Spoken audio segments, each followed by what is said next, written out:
며칠 전에 저한테 상담 전화가 하나 왔습니다. 14살 된 아이인데, 사모님, 제가 공부도 잘하고 싶고요. 신앙생활도 잘하고 싶어요. 그런데 신앙생활을 잘하려면 공부하는 시간이 줄어들어요. 그래서 공부도 안 줄이고 할 수 있고 신앙생활도 잘할 수 있는 방법이 없을까요? 그렇게 상담을 하더라고요. 그래서 제가 너 2마리 토끼를 다 잡고 싶구나. 그랬더니 그렇대요. 그 방법을 가르쳐달래. 그 14살 된 소년이 공부도 잘하고 싶고 또 하나님도 잘 믿고 싶고 이 세상 것도 갖고 싶고 천국도 갖고 싶고, 솔직하죠? 이것은 그 소년뿐만 아니라 하나님 믿는다고 하는 사람들의 대부분이 다 그렇죠. 그래서 제가 그 소년에게 이것은 결국은 너의 선택이지 옆에서 누가 이래라 저래라 할 수 없는 문제라고. 결국은 내가 어디에다 비중을 두고 사느냐, 내가 선택해야 된다. 그랬더니 아주 고민하면서 전화를 끊었습니다. 여기에 이런 말씀이 있습니다. 다수가 범죄의 길을 좋아한다고 해서 우리도 똑같은 길을 택해야 하겠는가? 영감의 말씀은 우리에게 명백하게 말씀하고 있다. 다수를 따라 악을 행하지 말며 우리 입장이 분명하게 제시되어 있다. 오직 나와 내 집은 여호와를 섬기겠노라. 우리는 둘 중에 하나예요. 세상을 선택하든지 하나님을 선택하든지 이 2가지 다 잡을 수는 없다고 말씀을 하시고 계십니다. 그러면서 다수가 범죄의 길을 좋아한다고 해서 지금 얼마나 많은 다수가, 얼마나 많은 대중이 유행을 따른다든지 아니면 컴퓨터를 선호한다든지 도박을 좋아한다든지 음식도 기호에 따라서 아주 많이 다수가 선택하는 길들을 가지 않습니까? 그래서 우리가 예수의 말씀을 기억한다면 다수의 생활 양식을 우리의 모본으로 따르지 말아야 한다. 그리스도인으로 자처하는 사람들이 직면해 있는 주요한 위험 중 하나는 그러한 경향에 대한 성경의 권고를 무시하고 군중을 따르고자 하는 생각이다. 아주 많은 사람들이 진리를 선택하라 그러면 저쪽 교회는 사람이 엄청나게 많은데 왜 이쪽 교회는 이렇게 사람이 적어요? 그래서 사람이 많은 쪽에 진리가 있을 거라고 생각하고 그쪽을 선택하는 경우들이 있습니다. 그것처럼 다른 사람들이 다 증권, 주식 투자하는데 왜 하면 안 되나요? 그러면서 군중을 따르고자 하죠. 핸드폰, 게임, 동영상 여러 가지 지금 이 세상에 수많은 사람들의 혼을 빼놓는 게임들, 도박 이러한 것들이 널려 있다고 해서 나까지 거기에 따라가려고는 하지 말라고 말씀을 하십니다. 그래서 군중을 따르고자 하는 생각이다. 이 세상 사람들이 어떻게 살든 이 세상 사람들이 다 구원을 못 받더라도 나는 구원을 받아야 되는 것입니다.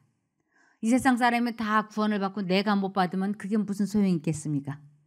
그래서 이 세상 사람들이 다 하는 것이라도 내 양심에 하나님의 말씀에 하면 안 된다라고 하나님께서 말씀을 하신다면 나 혼자라도 하나님의 뜻에 순종을 하는 삶을 살아야 될 것입니다. 그래서 이 세상을 사랑하지 않고 하나님을 사랑하려면 자아를 반드시 포기해야 하는 어려움이 따릅니다. 자아를 포기하는 일은 그리스도인 생애를 처음 시작할 때에만 할 것이 아니라 천국을 향해 걸어가는 매 발걸음마다 거듭되어야 한다. 우리의 모든 선행은 우리 자신 밖에서 오는 능력에 달렸다.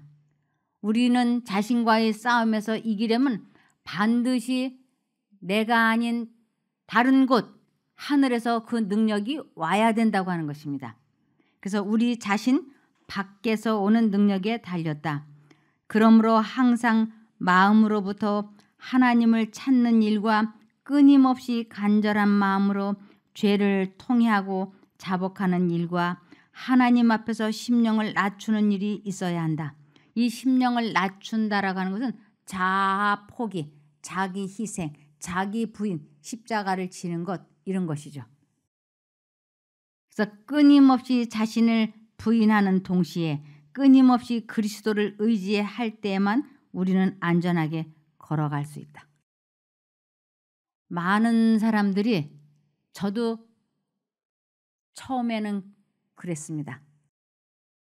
한번 간절히 기도해서 나 자신과의 싸움에서 이기고 나니까 이 마음이 얼마나 평안하고 기쁘고 행복하든지. 그래서 이 마음이 저는 영원히 계속되는 줄 알았어요. 그래서 너무너무 기뻐가지고 나는 이제 구원받았다. 나는 완전하다. 나는 거듭났다. 그래가지고 한마디로 기고만장했어요. 그런데 하루 이틀 지나고 나니까 본래의 내 마음 상태로 돌아간 거예요. 아니, 이게 도대체 어떻게 된 거야? 그렇게 청명한 가을 하늘 같은 그 평화로움이 내 마음에 가득했었는데, 충만했었는데 그 평화가 깨어진 거예요. 이게 도대체 어떻게 된 것일까요? 그리고 다시 그 마음속에 청명한 가을 하늘 같은 그 평화가 내 마음에 다시 오기까지 얼마나 기도하고 하나님의 음성을 들으려고 애썼는지 모릅니다. 그래서 만일 나 자신과의 싸움에서 자아를 굴복을 해서 하나님의 능력으로 죄와 싸워서 이겨서 내 마음에 평안이 깃들었다면 이제는 그 평안을 잃어버리지 않기 위하여 끊임없이 여기 뭐라 그러냐면 끊임없이 자신을 부인하는 동시에 끊임없이 그리스도를 의지할 때만 우리는 안전하게 걸어갈 수 있다고 하는 것입니다.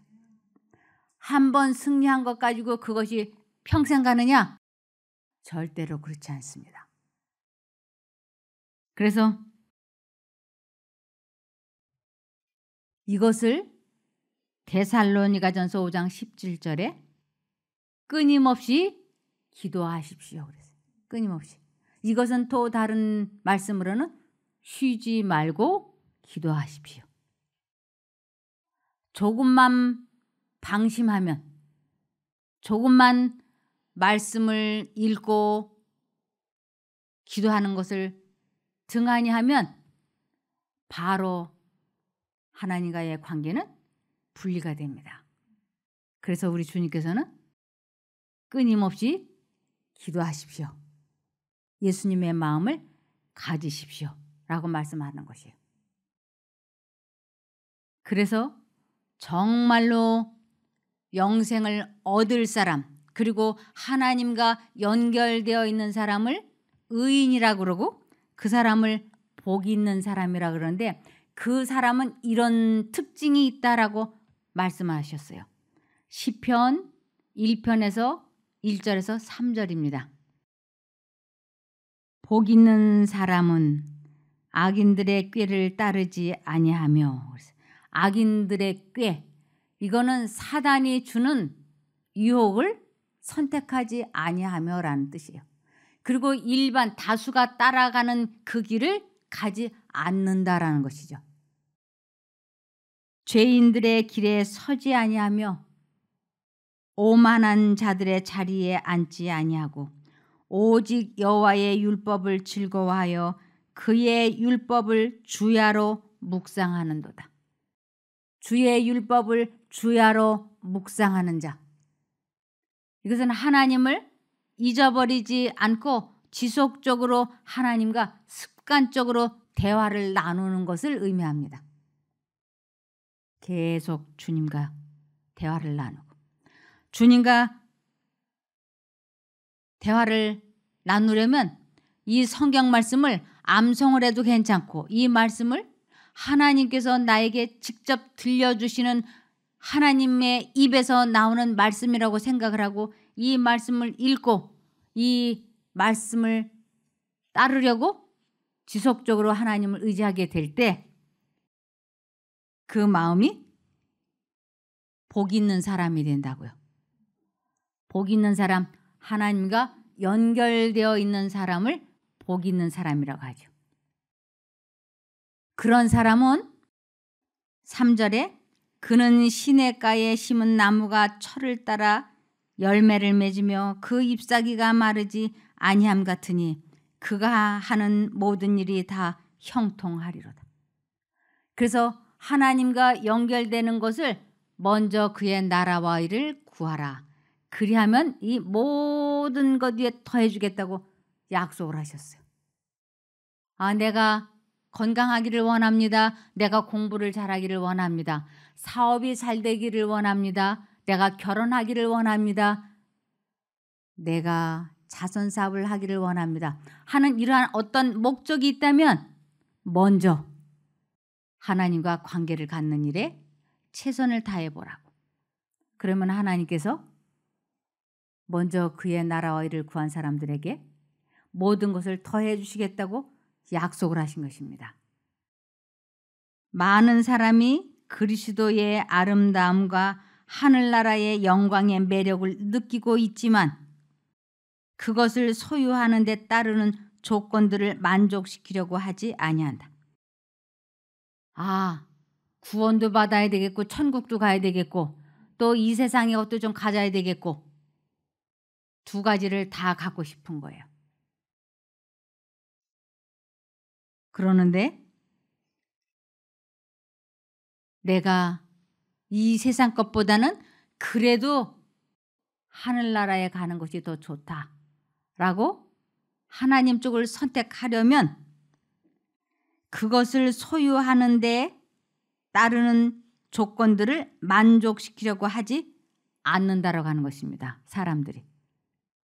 그래서 하늘나라를 소유하는 데 따르는 조건이 있는데 그 조건이 뭔가? 자아 포기하는 것입니다. 천국은 어떤 이유에서도 자기 자신을 앞세워 가지고는 들어가지 못해요. 천국은 꼭 자아가 없는 사람, 마음을 비운 사람들이 가는 곳이기 때문에 우리가 내가 천국을 가야 되겠다. 하나님과 관계를 회복해야 되겠다. 하나님과 연합해야 되겠다. 그럴 때는 미련 없이 자신의 생각을 버려야 된다고 하는 것입니다. 그래서 매 발걸음마다 열렬히 기도하며 자아를 낮추는 일 없이는 승리를 얻을 수 없다고요. 우리의 의지가 하나님의 능력에 억지로 협력하는 일이 있어서는 안 된다. 억지로 협력하는 일이 있어서는 안 된다고 하는 것은 다른 사람이 하나님의 뜻대로 살으라고 강제로 굴복시켜서는 안 된다고요. 자유 의지를 가지고 있는 본인이 자원해서 하나님의 뜻에 굴복을 해야지 나는 굴복하고 싶지 않은데 나는 술 마시고 싶어 죽겠는데 아내가 술을 갖다 감춰가지고 못 먹어. 그러면서 승리하는 방법은 없다고요. 자원하는 마음으로 내가 술을 마시고 싶지만 내 힘으로는 이 술을 도저히 끊을 수가 없어서 본인이 하나님 앞에 진심으로 전심으로 기도해서 자기 힘이 아닌 외부에서 자기 마음의 능력이 들어와서 술을 끊게 되는 그러한 체험을 하게 될 때 하나님께서는 그것을 가치 있게 봐준다고 하는 것입니다. 그래서 여기에 하나님의 능력에 억지로 협력하는 일이 있어서는 안 된다고요. 그것은 자발적으로 복종해야 한다. 자기가 원하는 일. 그러면서 이것을 내가 이제 한 번 술을 끊었으니까 영원히 다시는 술을 안 마시겠지? 그거는 사단이 주는 생각이에요. 매일 매 순간순간 하나님께 기도하고 내 자를 버리지 않으면 그 술을 못 끊는다고 하는 것입니다. 어떤 사람은 술 때문에, 어떤 사람은 담배 때문에, 어떤 사람은 인터넷 게임 때문에, 어떤 사람은 동영상 중독 때문에, 어떤 사람은 수다 중독 때문에, 어떤 사람은 잡념 중독 때문에 하나님과 관계가 분리되어 있는 사람들이 있다고 하는 것입니다. 그래서 그러한 어려움이 우리들의 발목을 잡으려고 할 때마다 옆에서 그렇게 하지 말라고 제재를 당해서 안 하는 게 아니라 자기가 원해서 그 순간 하나님께 기도해서 하나님께서 주시는 성령의 능력으로 자아를 굴복시킬 때 그것이 하나님께서 기뻐 받으시는 예배라고 하는 것입니다. 그래서 이것을 고린도후서 10장 4절에서 5절에 보면 우리의 무기는 그랬어요. 우리가 사단과의 싸움에서 이길 수 있는 유일한 무기는 세상의 무기가 아니라 강한 요새라도 파괴하는 하나님의 능력입니다. 우리가 이 세상에서 싸워서 이길 수 있는 유일한 무기는 하나님의 능력이라고요. 왜냐하면 우리와 싸우는 존재는 사람이 아니고 악령들과의 전쟁이기 때문에 그래요. 우리는 악령들과 싸워서 이길 수가 없습니다. 그 악령들과의 싸움에서 이길 수 있는 유일한 방법은 하나님의 능력밖에는 없습니다. 우리는 모든 이론들을 파괴하고 하나님을 아는 지식에 대항하는 온갖 교만한 생각들을 물리쳐 모든 생각들을 사로잡아 그리스도께 복종시킵니다. 우리 마음에는 두 가지의 생각이 한쪽 마음에서는 오늘 한 번만 술을 마시고 내일부터 참자. 이렇게. 이것이 하나님의 능력을 체험해 보지 못하도록 사단이 계속 집요하게 생각을 넣어주는 것이에요. 그런데 그 교만한 생각을 물리친다고 하는 것은 이번 한 번만 술을 마시고 내일부터 참자라는 이 생각이 교만한 생각이에요. 그 생각을 물리치기로 뜻을 정하는 것을 모든 생각을 사로잡아 그리스도께 복종시킨다고 하는 것입니다. 그래서 매 순간마다 하나님께 기도하고 그분이 주시는 능력으로 감정을 다스려야 합니다. 저는 타고나기를 수다 중독으로 태어났어요. 수다 중독으로. 그래서 제 남편이 제가 끊임없이 말을 하니까 당신이 미쳤나 봐. 미쳤어. 그때 제가 펄쩍 뛰었어요. 나 안 미쳤어. 미치긴 왜 미쳐?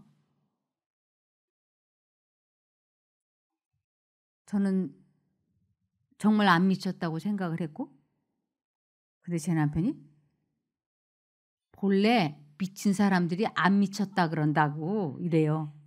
그러면 미친 사람들을 보고 미쳤다 그러면 안 미쳤다 그런다니까, 그럼 제가 어떻게 해야 될까요?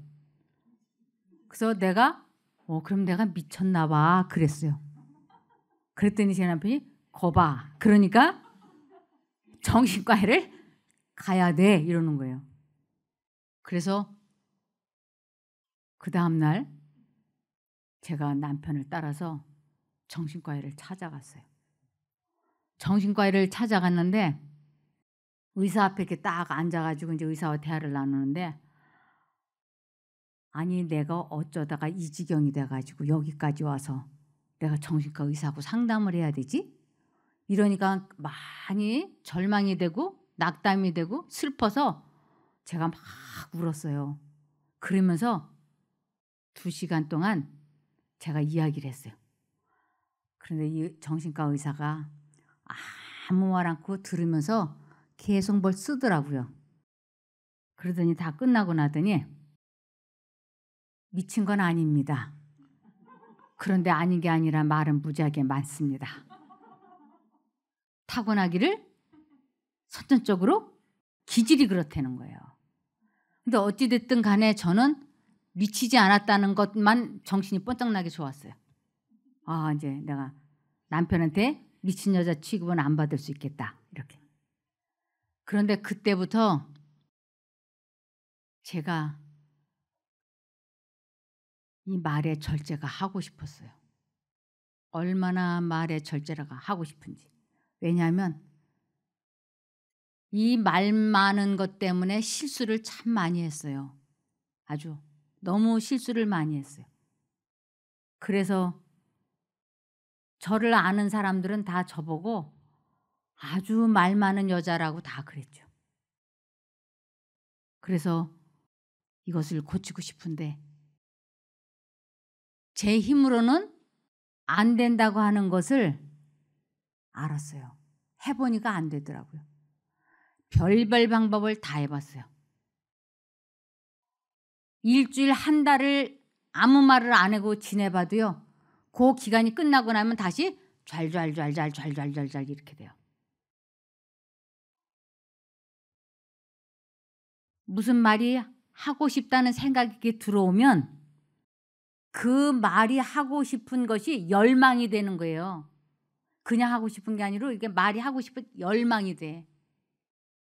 그런데 요번 한 번만 말을 하고 내일부터 하지 말자, 이 생각이 들어오면 분명히 한쪽 생각으로는 그만해야 돼, 그만해야 돼 그러는데 이게 멈추질 않아요. 마치 고장난 수도꼭지 같이 계속 좔좔좔 이렇게. 그러니까 미쳤다는 소리를 듣죠. 나중에 전도서 9장 3절을 보니까 미친 마음을 품고 산다라고 나와 있는 거예요. 그러니까 다 너나 나나 할 것 없이 치우친 것은 다 뭐냐면 미친 마음을 품었기 때문이다. 그것을 알게 됐어요. 그래서 이제 이 문제를 해결하기 위하여 정말 끊임없이 매 순간순간 예수님을 선택했어요. 끊임없이 예수님. 그 말이 요번 한 번만 말하고 내일부터 참아 하는 생각이 들어올 때 말이 하고 싶어서 막 몸이 막 비틀리는 거예요. 상대방의 말을 제가 듣는 게 아니고 요 사람 말이 잠깐 멈추는 그 숨 쉬는 시간에 내가 말을 하기 위해서 틈새를 노리고 있는 것이지 제가 말을 듣는 게 아니었어요. 그런데 그 영감의 글 여기저기를 보니까 사람의 힘으로는 말 많은 것을 절제하는 것은 불가능하다. 그래서 만일 하고 얘기했어요. 만일 그 사람이 말에 실수가 없는 자면, 즉 말에 절제가 되는 사람이 있다면 그 사람은 그 온전한 사람이라 그랬어요. 왜냐하면 말의 절제는 사람의 힘으로는 불가능하니까 만일 그런 사람이 있다면 그 사람은 곧 온전한 사람이야. 이 성경에서 말하는 그 온전하다라는 것은 하나님과 연합되어 있는 사람이야. 그렇지 않고서는 말에 절제가 안 돼. 말의 절제뿐만 아니라 감정과 술과 그 모든 것들이 사람의 입으로는 절제가 안 돼. 이런 뜻이에요. 그러면서 야고보서 3장 2절에 만일 사람이 말에 절제가 되는 사람, 말에 실수가 없는 사람이 있다면 그 사람은 온몸을 억어할 수 있을 것이다 그랬어요. 온몸을 억어한다는 건 모든 일에 완벽하게 절제를 할 수 있을 것이다. 이런 뜻이에요. 제가 이것을 해내고 싶었어요. 해보고 싶었어요. 해보자. 근데 방법은 한 가지밖에 없는 것이었어요. 그것은 그분께서는 우리가 자아와 또 자신의 의지와 습관을 정복하기를 바라신다. 그러나 그분께서는 우리의 동의와 협력이 없으면 우리 속에서 역사하실 수 없다. 나의 동의와 협력이 없으면 그분은 내 속에서 내가 말을 절제할 수 있게 도와주실 수 없다고 하는 것이었어요. 그래서 말에 실수가 없는 자, 말에 절제가 되는 사람은 모든 것을 다 절제할 수 있는 힘을 소유하는데 그런 사람은 아주 드물 거다. 그래서 앞에다가 만일이라는 말을 붙여놓은 것이에요. 만일 그런 사람이 있다면 그것은 완전한 사람이다. 그런데 어떻게 하면 그것이 가능한가? 끊임없이 기도하는 것이었어요. 그 방법밖에는 없었어요. 내가 입술을 반창고를 붙여놔도 안 되고 혀를 깨물어도 안 되고 입술을 깨물어도 안 되고 별별 방법을 다 하고 혼자 일주일, 열흘, 한 달을 어디 가가지고 말을 하나도 안 하는 훈련을 하고 와도 안 되었어요. 그런데 매 순간 끊임없이 기도했어요. 그래서 말이 하고 싶어서 막 몸이 비비비 틀릴 때 예수님 하고 진심으로 전심으로 제가 기도했을 때 그 말하고 싶은 열망을 사단이 넣어주고 있다고 하는 것을 알기 때문에 그 열망에서 저를 해방시켜 주실 수 있는 분은 오직 하나님뿐이셨어요. 제가 끊임없이 하나님께 기도하고 간구했을 때 그 말하고 싶은 열망에서 저를 완전히 해방시켜 주셨어요. 그것을 매일 매 순간 매 발걸음마다 계속 해야만이 됐어요. 1년 12달 365일 하루도 성공한 날이 없었어요. 그렇게 노력을 하는데도 아차 하는 순간이면 벌써 해서는 안 되는 말이 줄줄줄줄 잘잘잘잘 나가는 것이었어요. 그래서 어떤 분이 저에게 그렇게 예수 부르고 손에다가 제가 너무너무 예수님을 잊어버리지 않기 위해서 제가 손바닥에다 문신을 새기고 싶었어요. 십자가 예수를. 그래서 이렇게 들여다보면서 제가 제 자신을 컨트롤하고 싶었어요. 그렇게 간절하고 소망을 했는데 안 되는 거예요. 아차 하면 엉뚱한 소리가 나가는 거예요. 제가 이런 설교를 했더니 어떤 분이 저에게 제가 말실수를 하고 나니까 그것이 하나님의 음성입니까? 사단의 음성입니까? 하고 저에게 묻는 거예요. 그래서 제가 솔직하게 말했어요. 사단의 음성을 말했습니다. 아니 손바닥에다 문신을 새기고 싶을 만큼 예수 하고 살았다는데 그게 안 됩니까? 문신을 새긴다 해도 안 됩니다. 내가 끊임없이 하나님께 기도하기 전에는 금방 넘어질 수 있어요. 그래서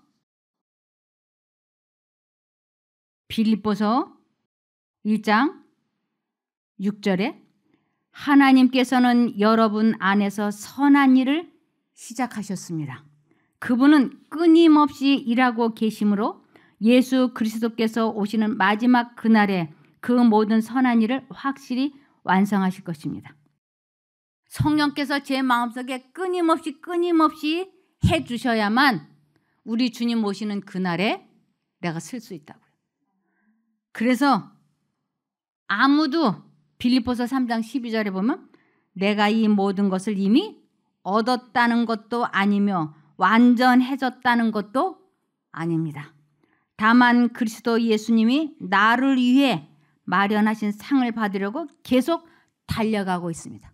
넘어지면 벌떡 일어나서 또 가야 되고 또 가다 넘어지면 또 일어나서 가는 그러한 길이라고요.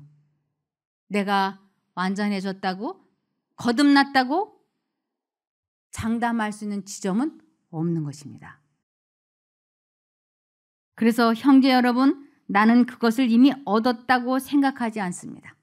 구원을 이미 다 얻었다고 이뤘다고 생각하지 않습니다. 그러나 한 가지 일만은 분명히 하고 있습니다. 즉 뒤에 있는 것은 잊어버리고 이미 과거를 이제 더 생각할 시간이 없어요. 왜냐하면 예수를 계속 바라봐야 되니까. 그래서 과거는 잊어버리고 앞에 있는 것을 잡으려고 예수님으로부터 능력을 받아서 승리해야 되는 그것에다 집중해야 되기 때문에 그리스도 예수님 안에서 하나님이 위에서 나를 부르신 부름의 상을 얻으려고 목표를 향해 달려가고 있습니다. 이거예요. 혼신의 힘을 다해서 예수님을 잊어버리지 않고 그분께 내 마음과 정신을 고정시켜서 계속 예수님을 바라볼 때 우리를 그 기가 막힐 웅덩이와 수렁에서 건져주시는 것입니다. 감정이 우리를 치고 들어올 때, 유혹이 우리를 치고 들어올 때 거기에서 해방될 수 있는 아주 유일한 방법은 이 방법밖에 없었어요. 그래서 내 마음속에 두 가지 생각이 들어올 때 요번 한 번만 원 없이 화를 내고 내일부터 참아. 아니야, 지금부터 참아야 돼. 이 두 생각이 들어올 때 내가 다시는 인생을 이런 식으로 안 살겠다. 딱 결심을 하고 하나님 쪽을 선택하는 것을 내 자아가 죽었다. 자기를 부인했다. 자기를 희생했다. 십자가를 졌다. 이러는 것이에요. 그래서 내가 죽으면 그때 하나님의 능력이 나를 승리하게 해주시는 것이에요. 이것을 빌립보서 4장 13절에 내게 능력 주시는 그리스도를 통하여 나는 모든 것을 할 수 있습니다. 그래서 매 순간마다 계속 하나님을 선택을 하면 말의 절제뿐만 아니라 감정, 욕망, 유혹 모든 것을 다 절제할 수 있게 해주십니다. 우리가 이기고자 할 때 남은 한 가지 희망은 우리의 뜻을 하나님의 뜻과 합치시키고 날마다 시간마다 그분과 협력하여 일하는 것이다. 우리는 자신을 살리면서 하나님의 나라에 들어갈 수 없다. 아유, 인터넷 게임도 해야 되겠고 하나님도 섬겨야 되겠고 인터넷 게임은 가끔 하면서 하나님 믿어야지 이래 갖고는 안 된다고요. 우리는 둘 중에 하나를 선택해야 된다고 하는 것입니다. 만일 우리가 거룩하게 된다면 그것은 자아를 버리고 그리스도의 마음을 품는 일을 통해 이루어지게 될 것이다. 교만과 자부심이 십자가에 못 박혀야 한다. 그래서 매 순간 하나님의 도우심으로 자신과의 싸움에서 이기는 사도 바울이 이렇게 말했습니다.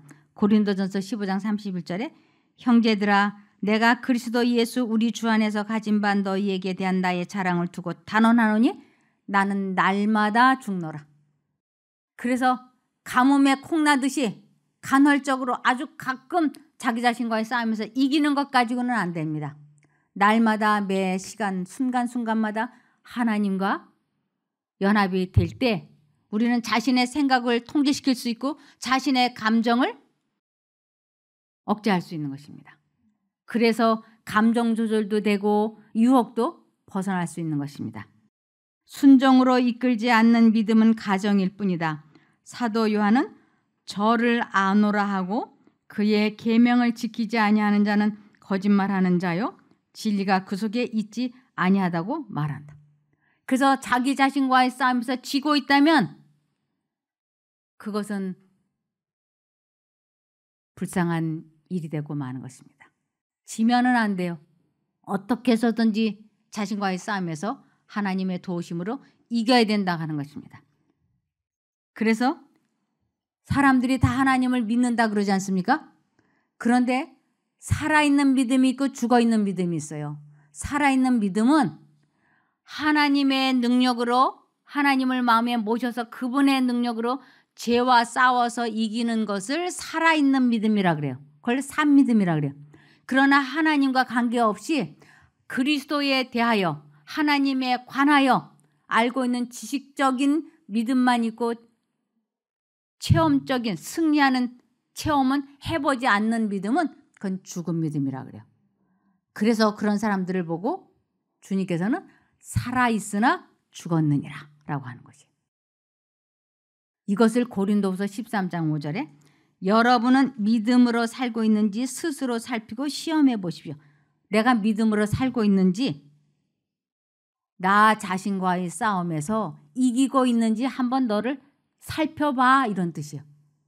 내가 매 순간 하나님을 선택을 해서 그분의 능력으로 내가 죄와 싸워서 이기고 있어? 그것이 믿음이야 이러는 거예요. 그래서 여러분은 예수 그리스도께서 여러분 안에 계신다는 것을 모르십니까? 그게 믿음인데 내가 그렇게 하고 있지 않다면 그건 믿음이 없는 거야 이런 뜻이에요. 그렇지 않으면 여러분은 그 시험에 불합격한 사람입니다. 내가 매 순간순간 끊임없이 그분을 바라보고 그분의 능력으로 나 자신과의 싸움에서 승리하고 있는가? 그것을 확인해봐. 그것이 믿음이니까. 그런데 그렇지 않다면 여기에 예수 그리스도께서 여러분 안에 계신다는 것을 모르십니까? 그렇지 않으면 여러분은 그 시험에 불합격한 사람입니다. 우리는 산 믿음을 가져야 됩니다. 그래서 그 산 믿음을 가지려면 우리는 매 순간마다 아까 여기에 읽었던 것처럼 자아를 포기하는 일은 그리스도인 생애를 처음 시작할 때만 할 것이 아니라 천국을 향해 걸어가는 매 발걸음마다 거듭되어야 한다. 제가 지금도 하나님 부르지 않고 있으면 과거의 행습이 다 나와요. 따따붙다 말이 많아지고 이기적이고 질투하고 사납고 식욕이 절제가 안 되고 그런데 제가 하나님과 연결이 되면 이 모든 것이 다 절제가 되는 것이에요. 그래서 어제까지는 잘 됐는데 오늘은 또 고꾸라질 수 있어요. 그런데 내일은 또 여기에 처음 시작할 때만 한 것이 아니고 지속적으로 하면 또 내일은 또 승리할 수 있어요. 그러니까 어떠한 경우에도 그리스도를 선택하는 그것만큼은 포기하지 말아야 하는 것입니다. 그래서 그리스도인 생애를 처음 시작할 때에만 할 것이 아니라 천국을 향해 걸어가는 매 발걸음마다 거듭되어야 한다. 우리의 모든 선행은 우리 자신 밖에서 오는 능력에 달렸다. 그러므로 항상 마음으로부터 하나님을 찾는 일과 끊임없이 간절한 마음으로 죄를 통회하고 자복하는 일과 하나님 앞에서 심령을 낮추는 일이 있어야 한다. 끊임없이 자신을 부인하는 동시에 끊임없이 그리스도를 의지할 때만 우리는 안전하게 걸어갈 수 있다. 그래서 마음을 다하고 뜻을 다하고 힘을 다하여 주 너희 하나님을 사랑하라. 사랑하라. 그것은 선택하라 그런 뜻입니다. 그렇게 선택을 하면 우리 모두는 승리하고 그리고 우리는 영광의 나라에 주님 오시는 날 들어갈 수 있습니다. 꼭 그렇게 되기를 바라며 말씀을 마치겠습니다.